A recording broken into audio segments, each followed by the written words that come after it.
Was that Pretty Is? What was it? No, it was Always Saturday. Oh, yeah, that's a good song. I have to confirm that. Oh, yeah, that's a good song. Didn't mean to say it like that. Thanks. That's weird. No, it's okay. I've never been that big of I wrote that song, and I'm not that big of a fan of it. I never play it. Well, just to jump to it, the reason that I dug it is I thought there was this sort of thing buried in there about we're actually searching for happiness, and we don't know where it is. So I guess The Weeknd counts as happiness. Yeah, you're right on. You're spot on with that. Yeah. See, and that's the reason I do these interviews, so I can hear that I'm spot on about something. Yeah, you're spot on with that. Yep. Yeah, and I thought that all the lemonade on the front porch and that kind of stuff, and the flickering televisions and whatnot. I thought that was just, it's something that I'd seen all my life, and I thought it was, if you're gonna say, okay, well, this is what I have for happiness, and that's as good an imagery as anything I could think of. Yeah, so. Right. Yeah, I don't know. It's funny. I can't even stand it every time I say this, but I saw an interview with I think it was Dr. Joyce Brothers and Larry Stinkin' King, and he said, "Well, are we all looking for happiness?" And she's like, "No, we're all looking for meaningfulness." And I went, "Oh, that's it." But I think people confuse their life with they're looking for happiness rather than what is meaningful. So, yeah, I think they go kind of hand in hand too. They can, right? They can. If you're doing it right, yeah. Yeah, but when my dad dies and I did something, at the funeral and stuff, and it wasn't happiness, but it was meaningful to me. You know what I mean? So. Well, yeah, that's a good point. That's a good. I guess it doesn't always have to be. So pain is a good thing, I think too. How about a few songs off of Jamboree? Are you finished with the first record? Yeah, unless there's something else you want to talk about. No. I thought you said you had other things you wanted to ask about. Oh well, I guess the other question I would ask about, only because I was trying to figure it out because I really liked the song, but I just couldn't figure out the gist, is Sleepers Awake. Oh, I forgot about that one. Sleepers Awake. Yeah, that was one of my sort of otherworld songs, There's a line in it that came from a book I read about Poe, meaning Edgar Allan Poe, not John Poe. I think the line is, someone who bends so close to your face and watches your eyelids fall, someone who comes that only you see, only in dreams they call. Supposedly, Poe was convinced every night when he went to sleep that someone was bending over him, which I just thought totally haunting. Yeah, that was one of my attempts at writing a very haunting, atmospheric song. I guess I really want. Yeah, that's sort of what that is. God, I'd have to go through all those lyrics to think about what I was talking about specifically. Yeah. I probably wasn't talking about anything too specific. I was probably just trying to write an atmospheric song. Yeah, and that's okay too, right? Yeah, sometimes the explanations for my stuff are dumber than you might think. Huh. The one thing that I thought, there was some, I guess a lot of times you dive into dreamland. Yeah. Is it because that you think there's something special when we dream, or yeah. Physically, when we're sleeping, dreaming, that sort of thing? Yeah, I do. I actually sort of halfway believe that it's its own dimension in the old sense of the word. I think it's a place. I think that it's actually places that are probably just as valid as you and I sitting doing this right now. What's that technique called? I've never actually tried it enough to make it work. I've tried it a few times. Is vivid dreaming? I don't know. It's a thing where you do this exercise. A lot of people that do out-of-body experience stuff claim to be able to do it. And I know that in some of the early Castaneda books, he talks about it. But you supposedly can do these exercises so that when you fall asleep, you actually remember to do something in the dream. Like the big popular one is like keep telling yourself where you fall asleep to look at your hands, look down at your hands in your dream. Wow. And supposedly, if you're able to do something like that, then you can actually be more conscious in the dream. So, Well, I mean, I don't know where those places actually exist. Maybe just in, the frontal lobes, who knows, but in Isles of Langerhans or someplace like that. But, I've always wondered if we travel there. I mean, some sort of metaphysically travel. I think we do. That's, I guess, what I'm getting Yeah. at. I still sort of believe that. I hope that. I don't know if I believe it, if you know what I mean.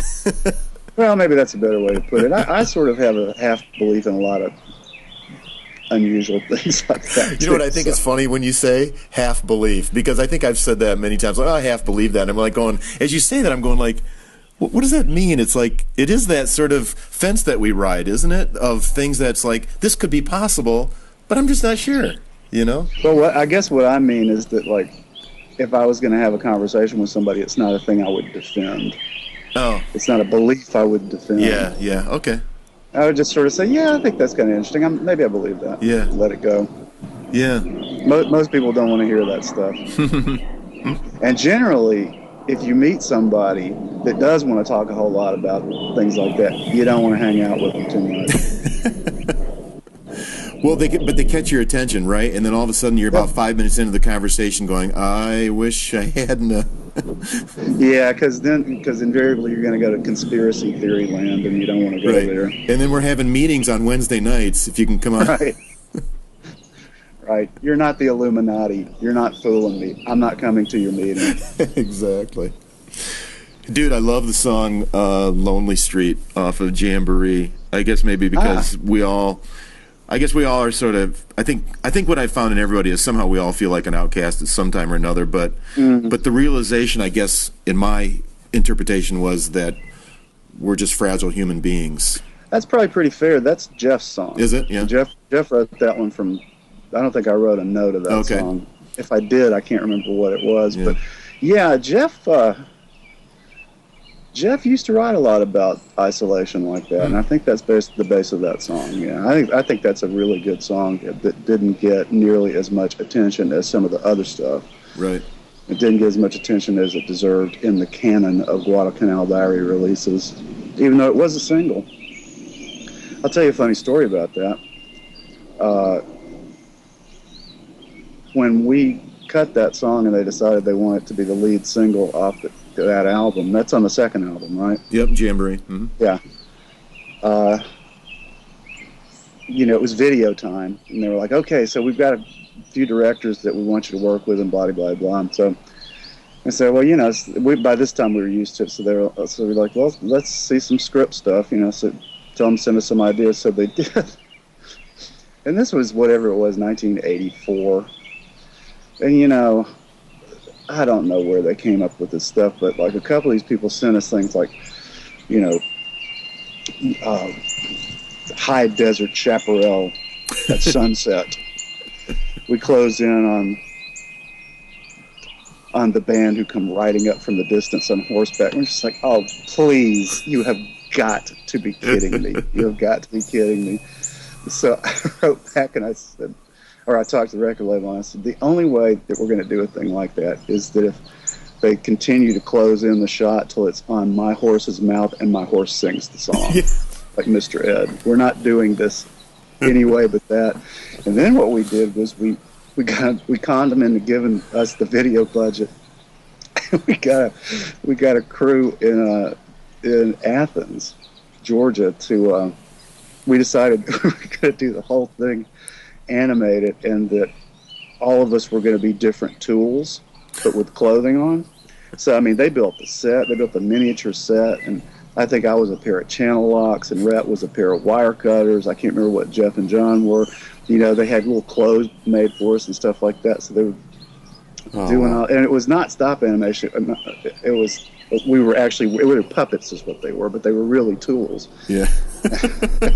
So we got about halfway through it. It was taking a long time to shoot this thing, and I just thought it was great. And so finally they started getting impatient up in New York. The record company did, and they were like, well, send us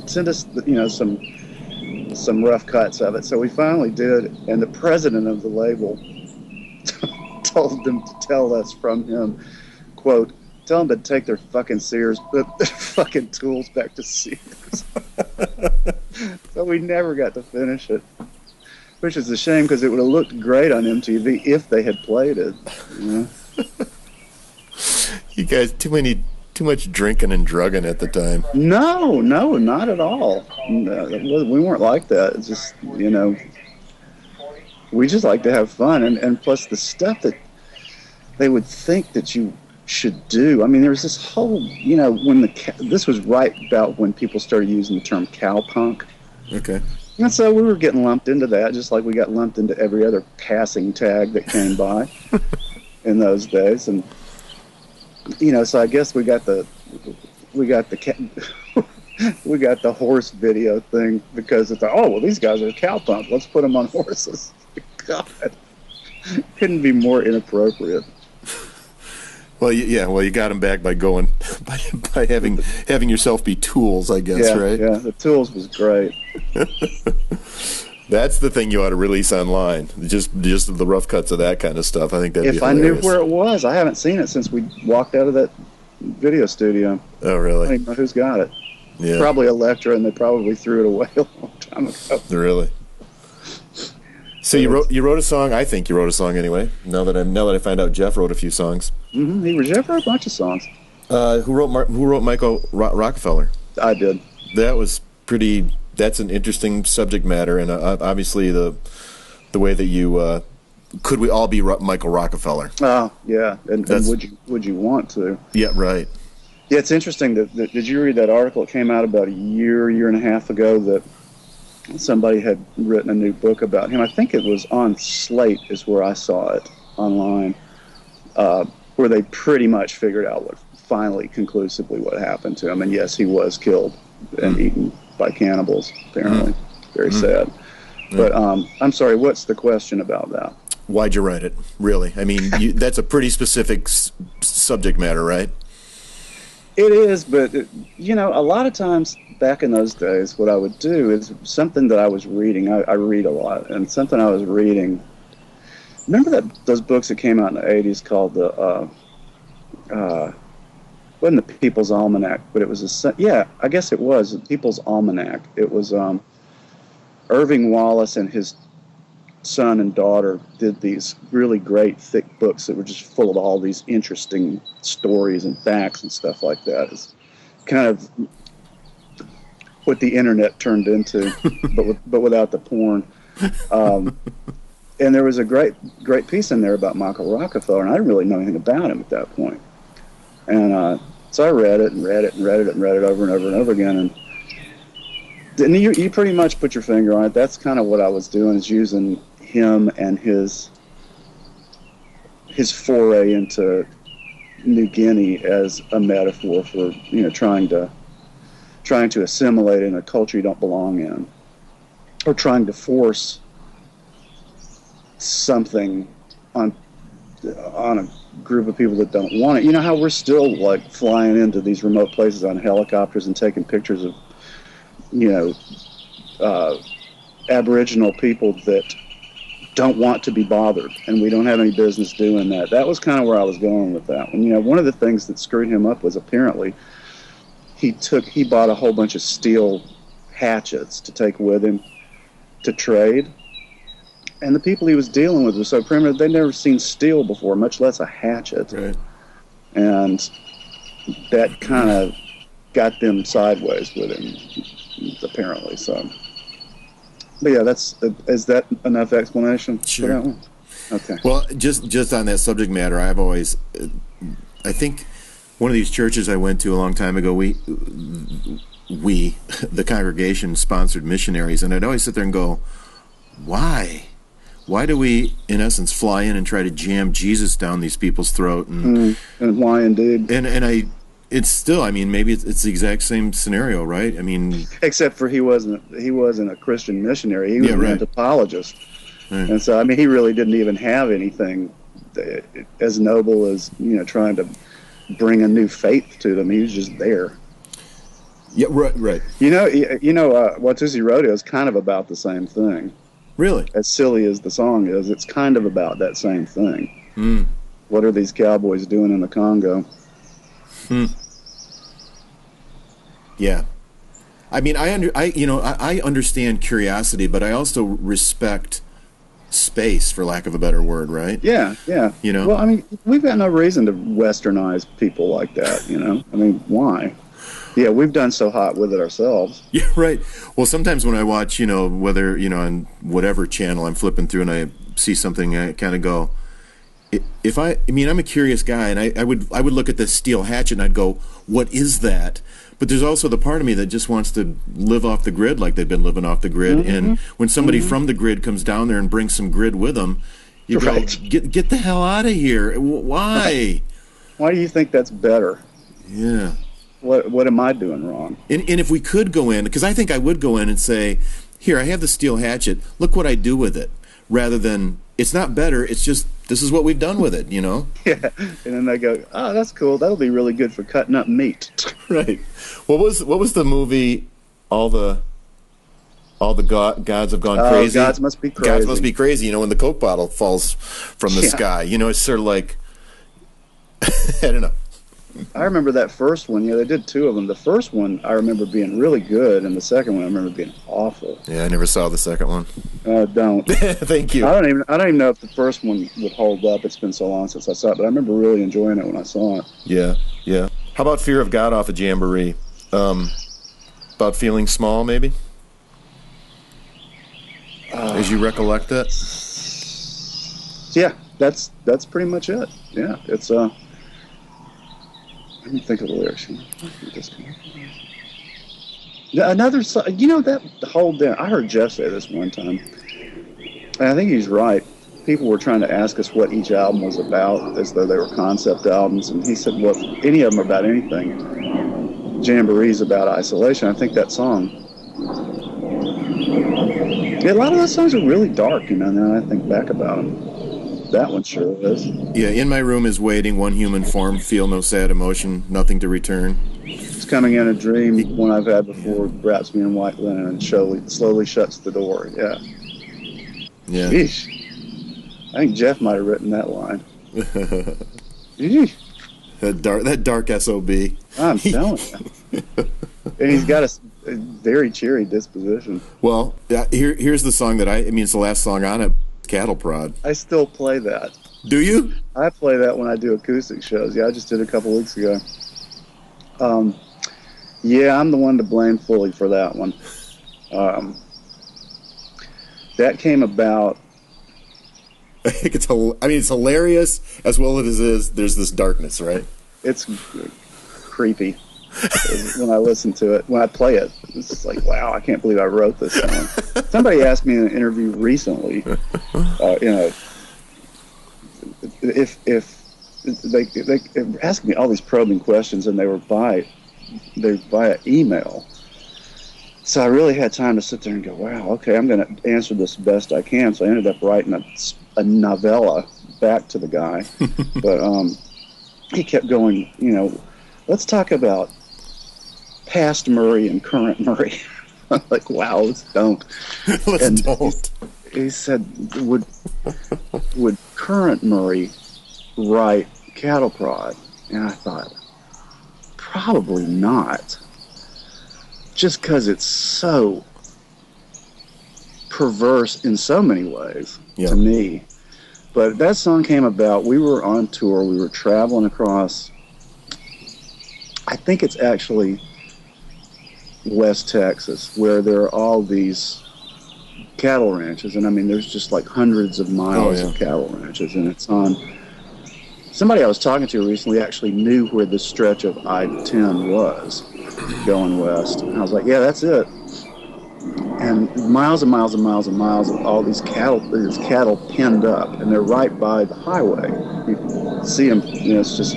So I'm got my little notebook that I used to write lyrics, and I'm looking out the window at all this, and I'm like, steak. I bet there's some weird guys out there dealing with these cows, and that's sort of where it all came from. And of course, then I've heard people say that it is a metaphor for my wedding tackle and all that sort of thing. But I didn't really write it like that. I'm not that kind of writer, but I could see how you could think that. Well, if you weren't cowpunk before, right? Yeah, well, see, that kind of stuff really helped to slam it home, too, no pun intended. I wouldn't write that one now. You wouldn't write that one now? No, but I still play it, which is creepy enough. Okay, one more. Please Stop Me. That's actually, oddly enough, one of my favorite songs I ever wrote, and I still play that one, too. Yeah. Do you know that guy from the Decemberists, Colin? Do you know the Decemberists? Yeah, I just know, and I know. Isn't he an author too? I don't know. Is he? I think he's got a book deal. Anyway, go ahead. I really liked them. And I was real flattered a couple of years ago that he covered that song. Did he? He actually covered it twice. Yeah, he did it on 2 shows, and I saw him on YouTube. The first time he kind of blew it because he didn't really know the song as well. And the second time he nailed it. He did a great version of it. So I was real flattered that he did that. That song was inspired by, again, reading about the lipstick killer, who was a serial killer in the 40s, like 40s or 50s, who used to commit these horrible murders, and then he would, on the mirror in the bedroom of the woman he killed, because he'd, go home with these women and he'd kill them. And at least one time on one mirror in some poor woman's bedroom, he wrote, "Please stop me before I kill more." And I just thought, oh my God, that's so scary but so tragic at the same time. Yeah. Here is this guy that's saying, quite literally, "Please stop me before I kill more." And I just started kind of delving into it, thinking, what kind of psychology could that be? How do you feel this just compulsion to do something that is utterly heinous, but yet at the same time you're crying out for help? And so that's where I went with that song. And it's a scary song, but I like playing it. I remember reading something about serial killers. Usually when they're killing somebody, they're ejaculating at the same time. Oh. I mean, that sort of thing. So there is something so twisted inside of them that you just go, it makes me go, well, I know I'm not normal, but I'm not that. Yeah, I've read that too, and it's yeah, you're right. It's just hard to fathom. Yeah. You ready for me to ask you a question that you don't have to answer? Have you made more money not in the music business? Meaning, have you made more money graphic design and web developing than you ever made through music? Cumulatively, yeah. When I signed to Geffen, I made right much money, but it was short-lived. Yeah. Mm-hmm. In the mid-'90s, after it was clear that my second solo album wasn't going to get released, but really that was because of politics at the label. The guy that was my A&R and that was my cheerleader there left. Mm-hmm. And so I was orphaned, which used to happen all the time to people.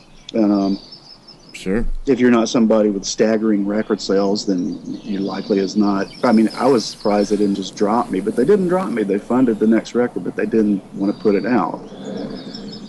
And so after that became clear, my daughter was born right when Enthrall was finished. Mm.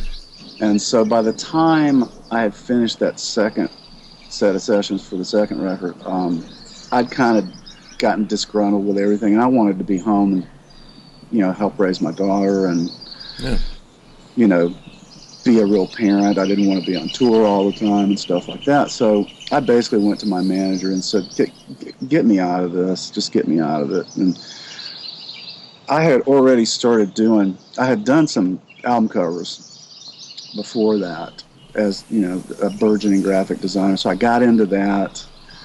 And literally one day, woke up one Saturday morning and thought, I'm not a musician anymore. Now I'm a graphic designer. Mm. So I started going out and collecting clients and stuff like that. I'm getting to the answer to your question with all this. I did that for a long time, did pretty well with it. And then I started branching into network and system support because a lot of my clients ended up needing it. Mm. And I knew how to do it. So I started doing that. And one of my clients made me an offer I couldn't refuse, and so I went in-house for almost 10 years. I made a lot of money comparatively with that company. unfortunately, they were a company whose business was training the financial services industry. So right around 2008, things weren't so good for them anymore. So I left and have been freelance ever since. But yeah, the answer is yes. I've made more money out. Okay, I'm going to jump to solo stuff, and I'm probably going to dive back into 2x4 and flip flop just a little bit. But here's my experience. Literally sitting at my desk as a music buyer, and I see in the catalog Murray Attaway has a solo record coming, and I would say that my sales rep at the time went, "You know who he is?" I said, "Yeah, he's from Guadalcanal Diary, one of my fave bands from a few years ago." "Awesome. Yeah, you really need to bring in this record. It's going to be a big priority for us." "Okay." Well, and we had college stores, right? College stores around Michigan. I think I know where this is going. Yeah, well, you probably do. And she's like, "Well, you really need to bring in a bunch, blah, blah, blah." I said, "Well, it didn't sell enough Guadalcanal Diary, and I've got to be, besides being a fan, I've still got to be a buyer, right?" And so, I don't know, ordered, say, 10 copies per store, which was probably pretty generous at the time for again, I'm not trying to stroke anybody here. I have no illusions about myself. Right. Me. And then, record comes out, and they tell us it's free. Wasn't that something? Who made that deal?